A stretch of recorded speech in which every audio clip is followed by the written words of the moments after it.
باشە لەسەر هەردوو ڕاگەنرای وەزارەتی نەوتی عێراق و ئەپیکۆر لەبارەی نەوتی کوردستان و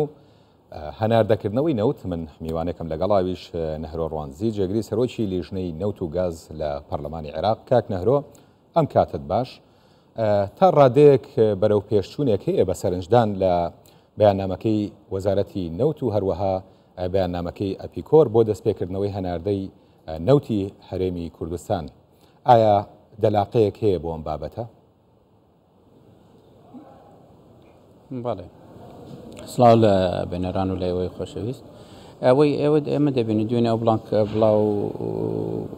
ئەو ئێعلانەی کە لە سەفحەی ڕسمی وەزارەتی نەفتی عێراق بڵاو کراوە، من ینی وەکو سیفەی شخصی کە لە بواری نەفتەوە کە لە ناو مەجلیسی نواب بوتابعی ئەو بابەتەم کردی، من بە شتێکی ینی لە کاتی خۆی دەبا ئەم بابەتە لە پێشتر کرابە، نەوەک لەو کاتێک کە ئێستا کە ئەو ئەعلانەی کردووە لە کاتێدا بودجە لە ناو پەرلەمانە ئابەت شێوازەکەم بابەتە دەیەوێت نیازی حەلی بکاتن. چەندین لێژنە لە 25 سێ و 2023 تاوکو ئێستا بە بەردەوامی کۆبوونەوە ئەکرێبێنی وەفدی هەرێمی کوردستان و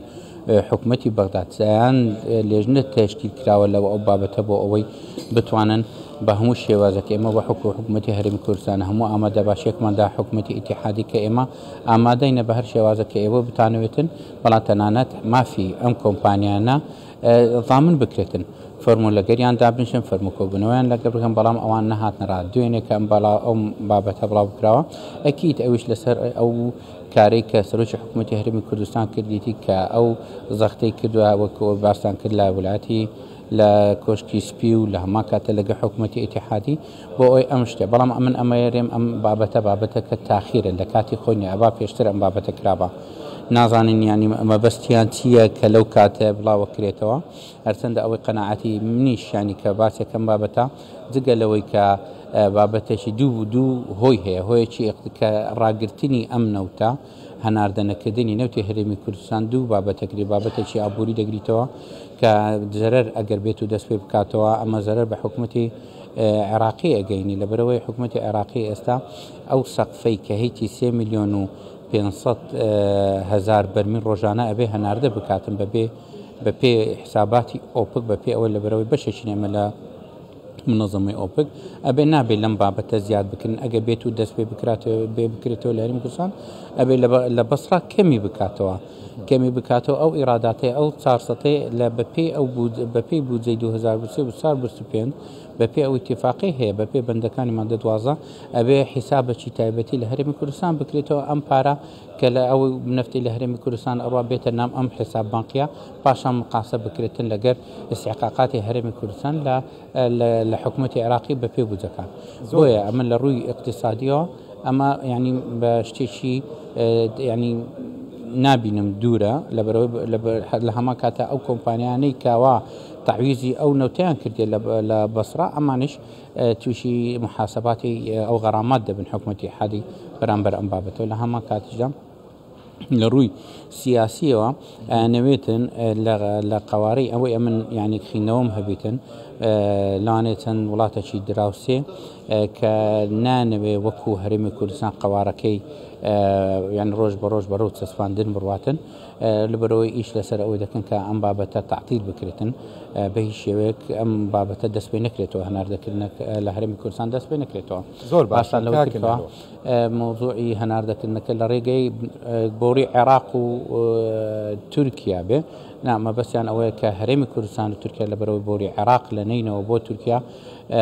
ڕاوەستایە و کە ینی لەوانەیە ئەگەر ئەبێ بودجێ بۆ دابدرێ و لەوانێ پارێکی یەکجار زۆر بکرێت بتوانانی دەست بکرێتەوە، تا دەست پێ ناکرێتەوە لە هەما کاتە حکوومەتی تورکیا ئەرێ ڕۆژانە غەرامەی دانێتە سەر حکوومەتی عێراقی لەبەرەوەی ئەم هەناردەکردن ئەو بۆڕیال ئەبێ کاری پێ بکرێتن. زۆر باشە. بەشێکی ئەم بابەتە لە بنەڕەتەوەی پەیوەندی بە یاسای نەوت و گازەوە هەیە. یاسای نەوت و گازیش لە ئەنجومەنی وەزیرانی عێراق گیری خواردووە و تا ئێستا نەتوانراوە چارەسەرێک بۆ ئەم بابەتە بدۆزرێتەوە، ینی مسۆدەی یاساکە بە تەواوی داڕێژرێت. ئەمەیان بۆ هەنگاوی جدی بۆ نەنراوە. بەڵێ، بالنسبة إما وكو حكومة هرمي كردستان إما يعني رأي خمان بوتيني خمان لم يسعى عما ذكر وبشوازة فرمي عرصي حكومة اتحادي كر دولتي رئيس وزراء محمد شيع السوداني هسا لجنية شي بيكينا كأم لجنة لسي وزير بيك ديتن برئيس دكتور فؤاد حسين ومحمد تميمي وخالد بتال لهما كاتا أمس وزيرة هرسي كان لهرسي مكوناتي سني شيعي كردي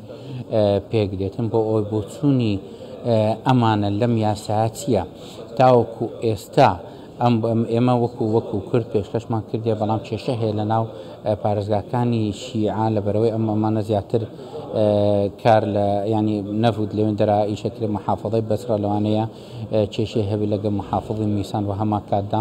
لەناو قووەی سنی تاوەکو ئێستا یەک نەبووینە بۆ ئەوەی ئەم یاسایە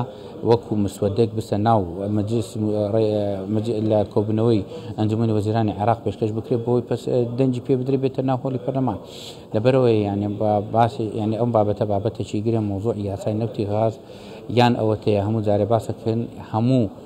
عێراق ینی پێکەوە ڕێکە خاتن کەواتە تەنها هەرێمی کوردستان کێشەی نییە لەسەر بابەتی نەوت بەڵکو پارێزگاکانی دیکەش بە هەمان شێوە ئەوانیش کێشەیان هەیە لەسەر بابەتی نەوت بە تایبەتی لە یاسای بەتەکیید ئێمە بۆچوونی خۆمان ناردووە تاوەکو ئێستا ئەوان کە ناردووە بۆ ئەوی ئەسڵ گفتوگۆ بکرێن بگەینە لە کۆبوونەوەکدا یان لە مناقەشەدا بگەینە شێوازە کە بتوانین هەرسێ لا پێک بین لە سەرسیغەیەکی نهایی واتە شێوازێکی نهایی کە هەرسێ لا ڕازی بن لەسەر بابەتە تەنانەت ئێمە ئامادەمان کردووە. زۆر باشە چۆن دڵنیابین لەوەی کە لە یاسای نەوت و گازیشا بە هەمان شێوەی یاسای بودجە ناچین چونکە یاسای نەوت و گاز هەندێک لە چاودێران پێیان وایە تەنانەت لە بودجەش گرنگترە چونکە لە سەتانەوەتی بودجە لە نەوت و گازەوە دێتەوە نێو خەزانەی حکوومەت. بالتأكيد ئەوەی وەکەوەی باسم کرد مۆزوعی باسای نەفت و غاز ئەمە بابەتێکی سیاسیە و لە هەموو حزبیەکان و هەموو مکەوینەکان دەبێت تێدا بەشدار بن. زۆر بە دووری دەزانم ئەم دەورەیە ئەم بابەتە تەنانەت بێتە ناو هۆڵی پەرلەمان لەبەرەوەی تاوەکو ئێستا لە ناو ئەنجومەنی نوێنەرانی عێراقی بابەتەکە مناقەشە لەسەر نەکراوە کە بابەتەکە خۆشان دەزانن بابەتێکی سیاسی بەڵام یەکێ لە بەرنامەی کاری سەرۆک وەزیران بوو کە لە پەرلەمان خوێندیەوە کە دەرچواندنی یاسای نەوت و گازە هەروەها وەکو پەرلەمانیش ئێوە وەکو پارتی دیموکراتی کوردستان کە چوونەتە نێو حکوومەت یەکێ لە خاڵەکانی بەشداریتان دەرچواندنی ئەم یاسایە ڕێکەوتن بۆ لەسەر ئەم یاسای. بەڵێ ئێمە خۆیت بابەتەکان بە خۆت ئەزانی ئەم بابەتانە ئەم بابەتی یاسا پرۆژەی یاسا ئەوێ لە ئەنجومەنی نوێنەرانی عێراقەوە ئەنجومەنی وەزیرانی عێراقەوە بێتە ناو هۆڵی پەرلەمان. ئێمە وەکو لێژنە چەندین نووسراومان کردو بۆ سەرۆکی ئەنجومەنی وەزیرانی عێراق لە ناو لێژنی ئێمە کە ئێوە بەرنامەکتان هەیە بەپێ ئەو بەرنامەیە دەبێ ئەم یاسایە ڕەوانە بکەن. زیاتر لە 2000 نووسراومان کردو و جەختمان کردو لەسەر بابەتە بەڵام بۆ ئێستا تاوەکو ئێستا وەڵامی نیە لەبەرەوەی ئێمە ئاگاداریشین بەپێ ئەو پەیوەندیانێک کە کردیتمان لە ناو وەزارەتی نەوت و وەزارەتی سناعە کە ئەمامە تاوەکو ئێستا نەیانتوانی ئەم مسودەیە ئامادە بکەن بستە ناو کۆبوونەوەکانی ئەنجومەنی وەزیرانی عێراق. زۆر باشە یەکێک لەو خاڵانەی کە لە بەیاننامەکەی وەزارەتی نەوتی عێراق هاتووە داوای کۆبوونەوەی سێقۆڵیەکات. ئەم کۆبوونەوەی سێقۆڵیە تا چە نەتوانێت لێک تێگەیشتن دروست بکات لە نێوان هەرێمی کوردستان و عێراق هەروەها کۆمپانیەکانی بەرەمێنانی. لەوانەیە ئەمە شەوکو باسم کرد لەوانەیە بتوانن بگەنە مناقەشاتەکیان بتوانن مەرحەلەیەک تێپەڕێنن لەو کێشانەی کە هەیە بەڵام قەت لە ینی نایبینم کە ئێستا بەو زوانە ئەم بابەتە دەست بێ بکرێتەوە چونکە ئەم بابەت لەوانەیە ئێمە لێرە بۆ پێشی جەزن لەیان لە چەند ڕۆژێک دوای جەزن ئەبێ بودجە پەسەند بکرێت کە پەسەند بکرای کەواتە هیچ تەنانەت ئێستا لە بودجە ئەو گوژمەی کە پێشتر لە 2023 دانرابوو بۆ ڕەوانەکردن و دەرهێنانی نەوتی هەرێمی کوردستان هەمان ئەو مەبلەغە دانرایەوە لە ناو بودجەی 2024 واتە یانێ ئەکید کۆمپانیاکانی نەوتیش ئەم ڕازی نابن بەم بۆژمەی کە بۆی دانراوە واتە کێشەکە بەردەوام دەبیتن ئللا اللهمە ئەگەر بتوانن ئەگەر بشڕاتن پاشان حکوومەتی محەممەد شیع سوودانی بابەتێک بنێری تعدیلی ئەم خاڵە بکرێتن لەناو بودجە هەتاوەکو پاشەوەی پەسەندکردنی بودجەی 2024 ئەگەر دیسان بە بابەتی تعدیل بێتەوە واتە هەموارکردنەوە بێتەوەتن بۆ تەنانەت بۆ ئەم خاڵە ئەویشە من ینی بە دووری دەزانم هەدەفی محەممەد شیع سوودانی ئەوەیە کە زیاتر